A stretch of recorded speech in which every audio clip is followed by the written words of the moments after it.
मुंबईत पुन्हा एकदा थंडी परतलेली आहे। सायक्लोन फेंगालचा प्रभाव कमी झाल्याने मुंबईमध्ये गार वारे वाहू लागलेले। मी सध्या गेटवे ऑफ इंडिया परिसरामध्ये आहे। या ठिकाणची ही सगळी जर दृश्य पाहिली तर आपल्या लक्षात येतं की पर्यटकांची गर्दी वाढली। तर दुसरीकडे हवामान विभागाने सांगितल्याप्रमाणे आठवड्याच्या सुरुवातीलाच तापमान जे ते 18 अंश पर्यंत घसरण्याची शक्यता सुद्धा आता व्यक्त केली जाते।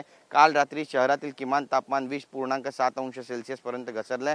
शनिवारी IMDच्या सांताक्रूज वेधशाळेत किमान तापमान 20.7 अंश सेल्सिअस नोंदवलं गेलंय। तर 8 डिसेंबरला हे किमान तापमान साधारण 20 अंश सेल्सिअस राहील। तर डिसेंबर 9 रोजी 18.1 अंश सेल्सिअस पर्यंत घसरण्याचा अंदाज व्यक्त केला जातोय। गेल्या आठवड्यात सायक्लोन फेंगालमुळे शहरात जास्त आर्द्रता आणि पूर्व दक्षिण पूर्व वाऱ्यांचे प्रवाह निर्माण झाले होते, ज्यामुळे किमान तापमान जास्त राहिले होते। डिसेंबरची सुरुवात मुंबईकरांसाठी उष्ण झाली होती, कारण सायक्लोन फेंगालमुळे राज्यात ठिकठिकाणी विजांच्या कडकडाटांसह पाऊस सुद्धा पडला। मात्र आता हंगामातील पहिला वेस्टर्न डिस्टर्बन्स उत्तर कोकण आणि उत्तर महाराष्ट्रावर 2 ते 3 दिवसात परिणाम करू शकतो। यामुळे किमान तापमान 15 ते 17 अंश सेल्सिअस पर्यंत घसरू शकतं, अशी शक्यता सुद्धा हवामान खात्याकडून व्यक्त केली जाते। आल्हाददायक वातावरणाची सध्या मुंबईमध्ये निर्मिती झाली आणि पुढील 3 दिवस अशाच पद्धतीनं वातावरण राहणार आहे। त्यामुळे एकीकडे आपण पाहतोय की गुलाबी थंडीचा आनंद मुंबईकर घेताना पाहायला मिळत आहेत, तर पर्यटकांची सुद्धा सध्या गर्दी वाढू लागली आहे।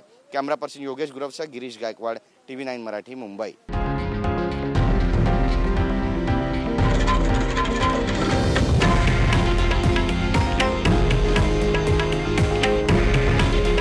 हे आहे देशातील नंबर 1 न्यूज नेटवर्क आणि आपण पाहत आहात TV9 मराठी। काळजी तुमची, हित महाराष्ट्राचं।